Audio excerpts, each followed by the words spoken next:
One of my favorite things about wristwatch collecting is how it helps me understand and really digest history. This 1918 trench watch from Vario is no exception. In fact, it's a perfect example. Wristwatches for men weren't around before World War I. It wasn't a thing that was considered necessary, but all of a sudden, guys fighting in the trenches, they couldn't reach into their pockets for a pocket watch. They needed a way to quickly and accurately tell what time it was for a varying amount of reasons. But that didn't stop them from making beautiful timepieces. Yes, they were rugged, they had wire lugs so it wouldn't fall off your wrist, but the enamel dials, the attention to detail, such beauty married with such a really ugly environment of trench warfare is something that really fascinates me and something that really got me interested in this watch from Vario. So join me today while we check out the 1918 trench watch from Vario, the first Kickstarter campaign I backed. It just got to me in the mail a few days ago. Let's check it out.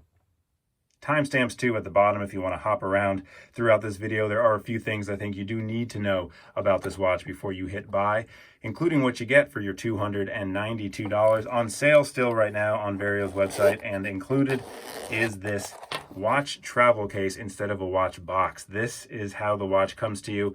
I have to say, I'm a believer. I don't want to see another box ever again. This one watch travel case is a really great little accessory. So I love how some companies are doing watch rolls or watch cases instead of boxes.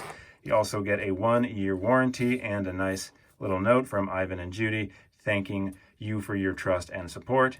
Thanks for making a beautiful watch, Ivan and Judy. So off to one side, and we open the travel case. And here you go, a little bit messy, but you get an extra strap, more on that later, a NATO strap.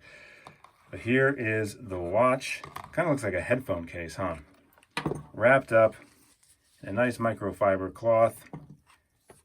And here is Vario's 1918 trench watch. I went with the white dial and orange Arabics all around. There are several different colorways. There's blacks, there's creams, all different kinds of styles, whatever you want to choose, but they all have the same size, at least for the trench watch. A 37mm diameter watch, quite small, also a 45mm lug to lug distance. These are fixed wire lugs, 10mm thick to a domed sapphire crystal, a double domed sapphire crystal, a screw down signed Vario crown there at the 4 o'clock, and 100 meters of water resistance. So just right off the bat, I think you can tell this watch pops. This color combination that I went for, the white and the orange, I really, really love. The legibility is off the charts, but what really is enticing to me is just the overall design. And it obviously is not a new design. This watch is an homage to the trench watches of World War I. This is called the 1918 trench watch. And just to show you exactly how faithful this design is to past watches, I actually bought a trench watch from the 1900s. I got this off eBay, and this is a legitimate Swiss trench watch from around 1918. And if you can see, very, very close in so many ways. This is what I love about this watch from Vario, how well they honored the past with their design. 37mm seems very, very small, but not as small as this little guy. This is an original trench watch. So you can see the Arabics very, very similar. The design, the kind of font that is being used is very similar. The rail track around the outside, that minute track, exactly the same. A small seconds down there at the 6. It's quite a feeling holding this watch in my hand, this original trench watch, just thinking about what this watch went through. Did it see action in World War I? What was the person like who was wearing it?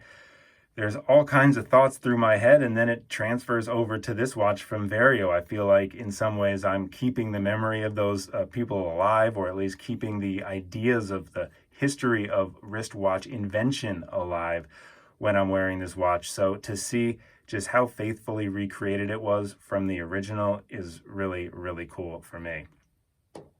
Also similar to that original is this onion style crown, although here it is at the 4 o'clock instead of at the 3.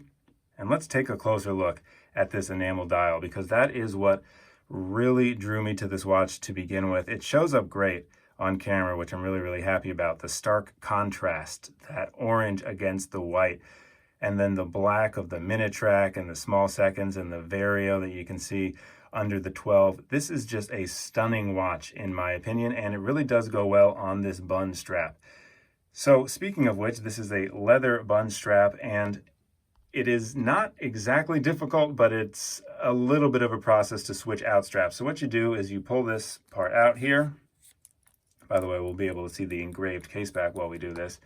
And then these are actually screws. Now, it's not hard to do. You can actually just do it with your thumbnail if you're in a pinch, just unscrew it that way.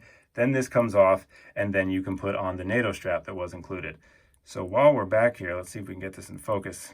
A lot of light. You can see this etching of a soldier on the back with barbed wire around. It says automatic, sapphire, Singapore, stainless steel, and the date 11/11/1918, which was the last armistice, the ceasefire when Germany agreed to surrender in World War I and the war was officially ended.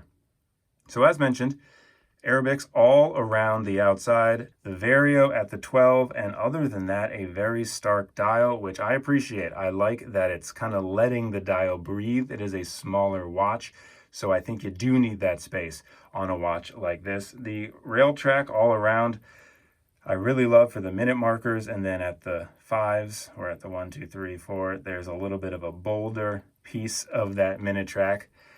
And that is it.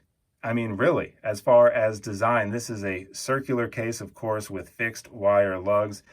The finishings, there are some varying finishings. It's brushed mostly around the outside, but then there's a high polish ring for the bezel. So there's kind of that tough tool feeling of the brushedness here around most of the body of the watch, and then that high polish bezel up top gives it a little bit of refinement and also a little bit of separation from the rest of the watch body. I do have to say this is a smaller watch than how it appears on camera. When I first pulled it out of the box, that was the thought that went through my head was, oh, this is a small watch. And actually, speaking of retro watches, I recently reviewed this watch from Kuo, this 35mm field watch, if we can get it in focus.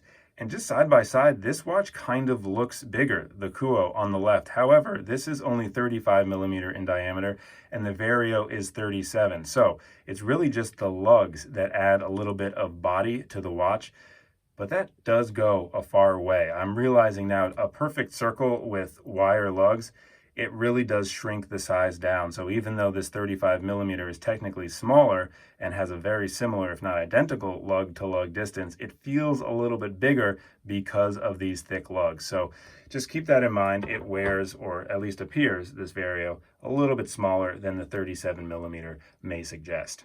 I'm just breath took. Is that a way to say it? I mean, obviously I can go on and on about design, but it's not an original design by any stretch of the imagination. So basically, I guess what I should be saying is I love how well and how faithfully Ivan and his team has followed the designs of the past. Ivan shared on Vario's website how they wanted to do a faithful recreation, but kind of up the ante on everything that they could. So robustness, reliability. I mean, they even regulate this movement before they send it out. Speaking of the movement, it's the Miyota 8000 series, the 8.5. I'll put it up down here, but it's one of their basic movements. However, it is upgraded in the fact that it hacks. So you pull out the crown, and that small second stops. So this is a new development for this Miyota movement. Generally, the 8000 series does not hack. However, look, it's hacked. Boom, push the crown back in. So that's another positive. By the way, as mentioned, this watch was regulated before it left the factory. Let me mute this real quick. And it's looking pretty good. Plus 5 seconds a day, plus 6 seconds a day, a very strong amplitude. Not too bad of a beat error, and yes, we are at the correct lift angle at 49 degrees. By the way, if any of this sounds confusing, I made a full video explaining everything about reading a Timegrapher you can check out, but plus 5 seconds a day for this watch, absolutely excellent. Also, there's a video I made touring Vario's watch facility, their factory, so you can actually see this watch become hand assembled. So the combination of hand assembly in a great looking factory plus regulating the movement and getting plus 5 out of this watch, all A's in my book. So here is the Lume shot, looking great right now. Those hands glowing very brightly, the Arabics glowing not so brightly, but definitely visible.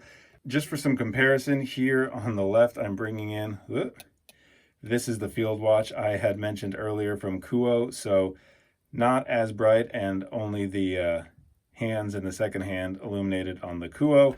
So it's not a big, bright, glowing diver. However, thanks for the Lume, and those hands do seem to be hanging in quite nicely. All right, a few negatives to cover, or I'll just say things that I wish were a little bit different.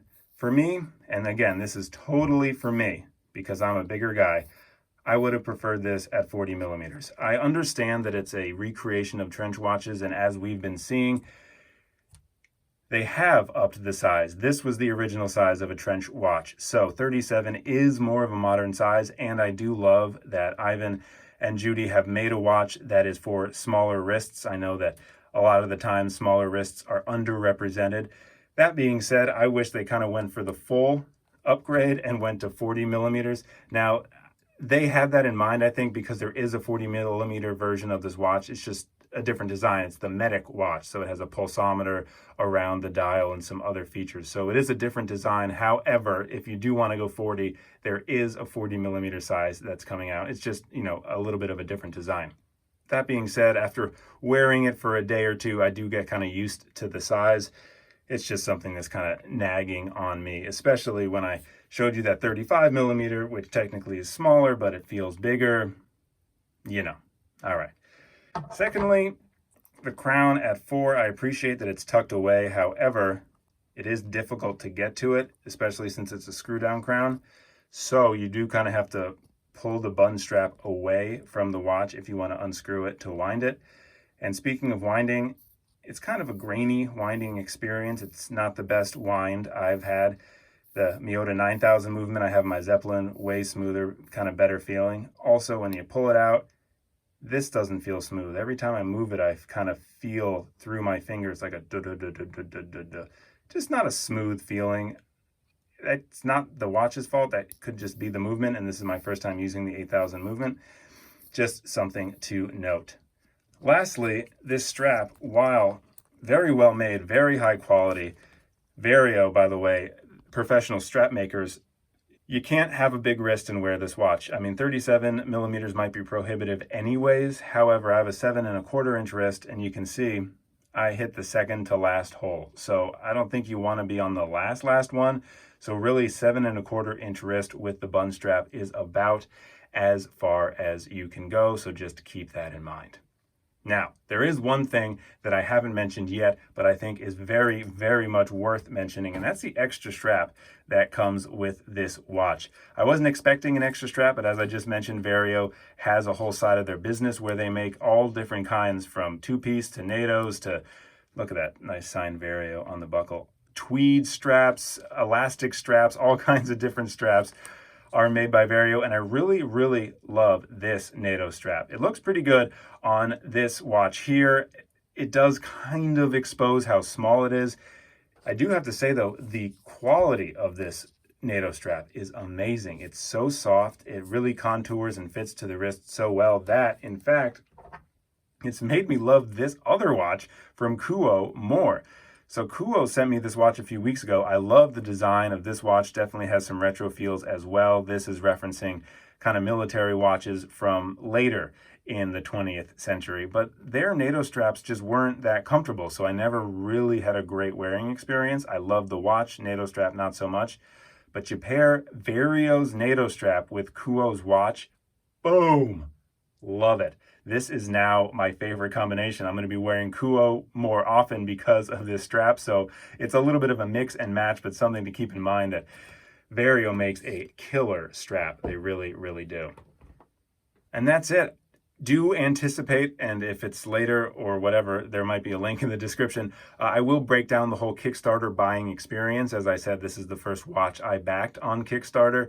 So that was a whole experience in its own right, but I just wanted to share this gorgeous watch with you because you still can buy it on Vario's website, about 1 billion different colorways, and also currently discounted. So you can get this for under $300. And that's the last question I will attempt to answer. Is this worth the $300 price tag? Well, there are a lot of great things that go into this watch. The sapphire crystal, thank you. The enamel dial, that is not a cheap thing to make.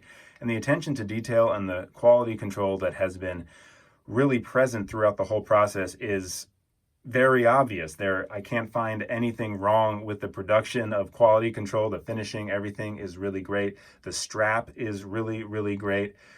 The only thing maybe I would want is a little bit of a higher end movement. The 8000 series is kind of like the workhorse. However, for under $300, since they did get the hacking version, I am going to say this is a pretty great value proposition. You get 2 straps, and very, very high quality straps at that, and this gorgeous enamel dial, screw down crown, signed crown, everything for $290. They're not asking the world for this watch, and I do appreciate that too. So if this catches your eye, definitely head on over to their website and check out everything that they have, including their straps, including the 40mm Medic watch. But for now, that's it. Thanks for hanging out. Very excited to spend some more time with this watch on my wrist. New videos every week on this channel, so a subscription really does help. Thanks again, and I'll see you later.